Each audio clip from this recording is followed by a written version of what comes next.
Narito na mga malalaking balitang Central Luzon ngayong araw. Phase 3 ng Kutut Flyover na nagkakahalaga ng 150 million pesos hindi napondohan. As for spaghetti wires, itutukan ang pagsasakay sa mga kable ng kuryente sa Pampanga. Bulacan at Pampanga may pinakamataas na COVID-19 death sa rehiyon. Central Luzon death toll umakyat na sa 3,166.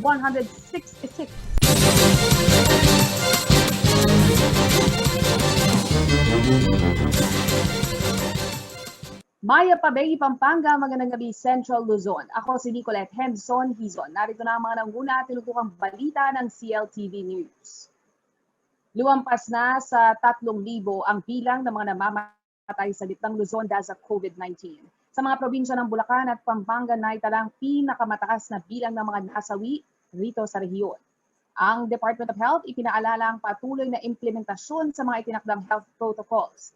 Sa tagal kasi na umano ng pandemic, hindi na maiwasan na magkaroon ng caution fatigue o pagkapagod ng taong bayan sa pagtalima sa iba't ibang safety rules, gaya na lamang ng physical distancing at pagsusuot ng face mask. Na itong report ni Rainiel Pawi.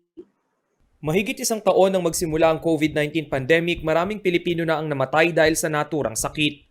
Dito sa Central Luzon, nangunguna ang Bulacan at Pampanga sa mga probinsyang may pinakamaraming nasawi bunsod ng novel coronavirus disease.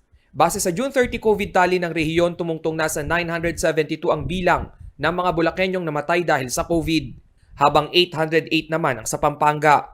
Sa kabuuan, 3,166 ang total deaths sa gitnang Luzon. 2.5% ang case fatality rate sa Central Luzon. Pantay ito sa national rate. Ibig sabihin, nasa 2 sa kada 100 COVID patients ang namamatay.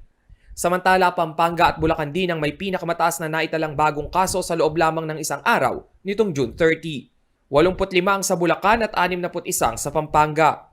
Muli namang ipinaalala ng Department of Health na maliban sa bakuna, kailangan pa rin maging mahigpit sa pagpapatupad ng health protocols upang maiwasan ang hawaan. Huwag po nating kalimutan, kahit na po nabakunahan na tayo, do not forget to ensure that we are practicing the proper hygiene, enforcing physical distancing to ensure that we protect the vulnerable. Sa June 20 vaccination report ng DOH, 29,961 kabalan na ang nakatanggap ng unang dose ng COVID vaccine, habang 19,733 naman ang naturukan na ng second dose. Rainiel Pawid, CLTV News. Isang task force ang binuo ng Sangguniang Panlalawigan ng Pampanga upang tutukan ang pagsasaayos ng mga nakahambalang na poste at bulbul ng mga kable ng kuryente sa buong probinsya. Ayon sa business sector ng lalawigan, malaking abala sa daloy ng pagnenegosyo ang mga spaghetti wire na madalas na sumasabit sa mga malalaking truck. Narito ang ulat ni Rainiel Pawid.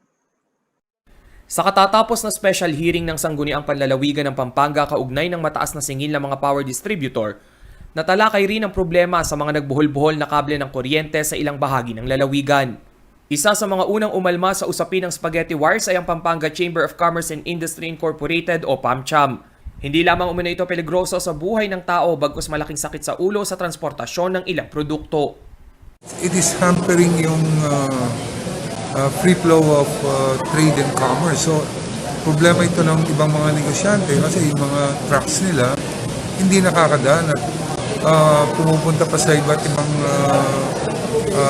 alternate roads. Dekada na raw itong suliranin ng mga namumuhunan sa probinsya, ngunit tila pinagkibit-balikat lamang ito ng mga kumpanyang nagmamay-ari ng mga kable. Mukhang hindi binigyan ng pansin ng mga utilities. That's why wala kaming choice kundi to write to the governor and the provincial board to look into it. Kaya naman sa pagsisimula ng hearing, agad iniutos ng Sangguniang Panlalawigan members na sa lalong madaling panahon ay dapat ipaayos ng mga power distributor ang kanilang mga poste at kable. So hindi pwedeng sisihin yung telco. In the first place, meron kayong joint pole use agreement yan, but the primary responsibility of ensuring yung safety ng mga electric poles ninyo ay kayo. Hindi naman pwedeng magsabit kasi dyan yung mga telcos at saka yung mga cable companies unless na pinapayagan ninyo. Nangako naman ang mga power distributor na isasaayos ang mga kable subalit hindi nakapagbigay ang mga ito ng konkretong deadline kung kailan matatapos ang naturang pagsasaayos. Bumuo naman ng task force upang tutukan ang pagkukumpuni ng mga kable at poste sa lalawigan. Layo nito magkaroon ng monthly update sa progreso ng pagsasaayos ng mga poste at kable. So it's very clear, there will be a provincial task force. We hope will be created by the provincial governor by way of resolution of the Sangguniang Panlalawigan, which will include representatives of the various public utility companies, no? PELCO, Espelapco, Presco, Angeles City Electric, and representative from the Penro and the national government, DNR, of from Kamchat. Sumang-ayon naman ang lahat ng power distributors ng lalawigan na makikipagtulungan sa business sector upang agad na masolusyonan ang problema. Rainiel Pawid, CLTV News. Sa pagbabalik ng CLTV News, arkitekto patay sa pananambang sa Abukay. At lupang sakop ng Pampanga State Agricultural University, ipamamahagi na sa mga magsasaka ayon sa DAR Region 3. Magbabalik ang CLTV News.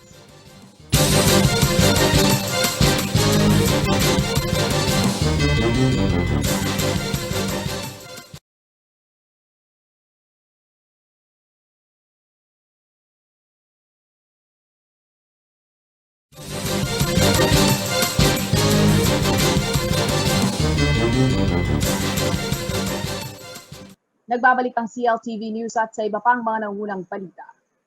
Dead on the spot ang isang site architect sa Bataan matapos itong paulanan ng bala ng mga hindi pa nakikilalang suspect. Residente ng Maynila ang biktima at nadesino lamang sa bayan ng Abukay para sa isang subdivision project. Nartong ulat. Patay ang isang arkitekto matapos siyang tambangan sa barangay Mabatang, Abukay, Bataan, bandang alas 8 ng gabi nitong Martes, June 29. Sa inisyal na ulat mula sa Abukay Police, kinilala ang biktima na si Jaime Francisco, 45 years old, site architect sa isang kilalang subdivision sa Bataan.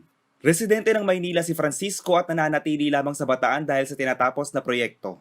Batay sa investigasyon, minamaneho ng biktima ang kanyang kotse nang pagbabarilin siya ng mga sospek na lula ng isang commuter van na may plakang WUJ740. Nakuha sa crime scene ang mga empty shell at deformed slugs ng caliber 45 at 9mm pistols.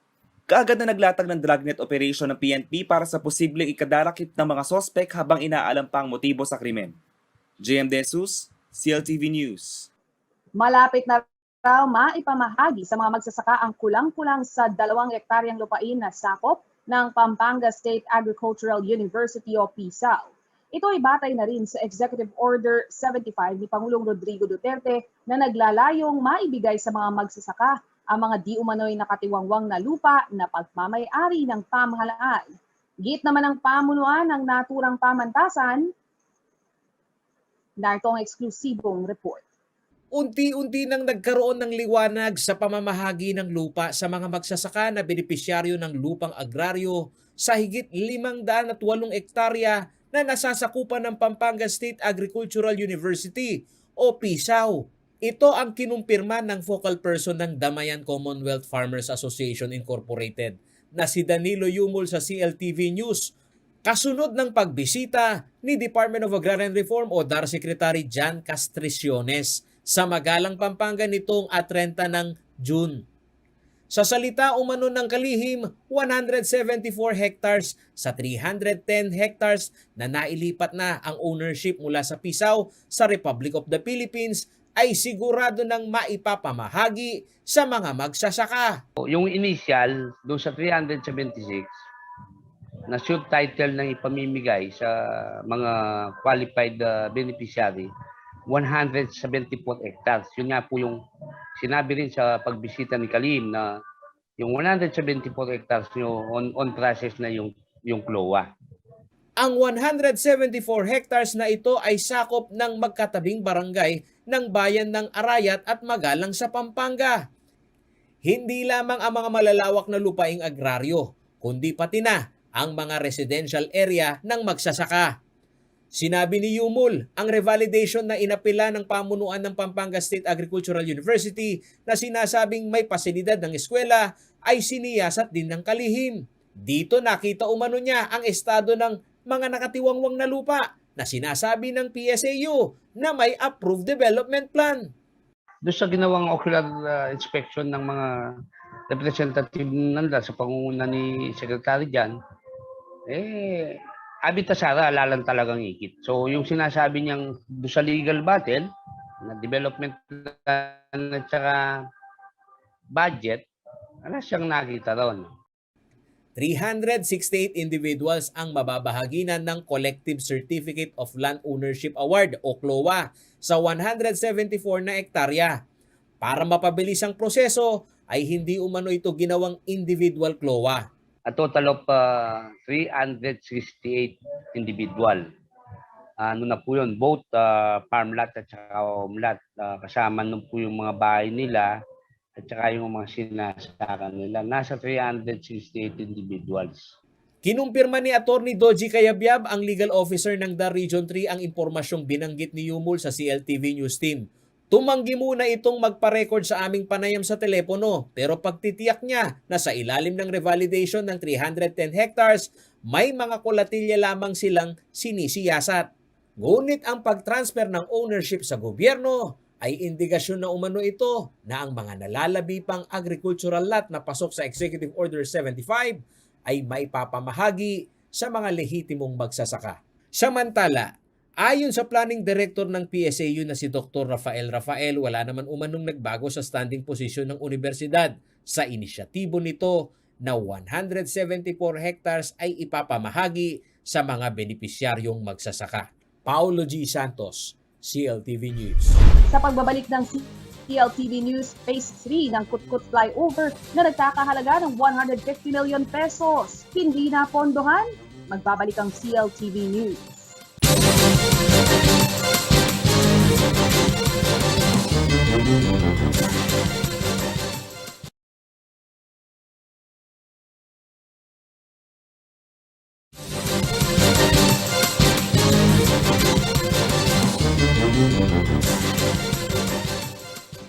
Nagbabalik ang CLTV News at sa iba pang mga nangunang balita. Nagtataka ang Department of Public Works and Highways o DPWH District 3 sa Pampanga kung bakit tila nawawala raw sa pondong nailaan sa General Appropriations Act o GAA 2021 ang higit 150 million pesos para sa Phase 3 ng Kutkut Flyover sa Angeles City. Kaya ang sitwasyon, tanging mga poste lamang ang naiwang nakatenga.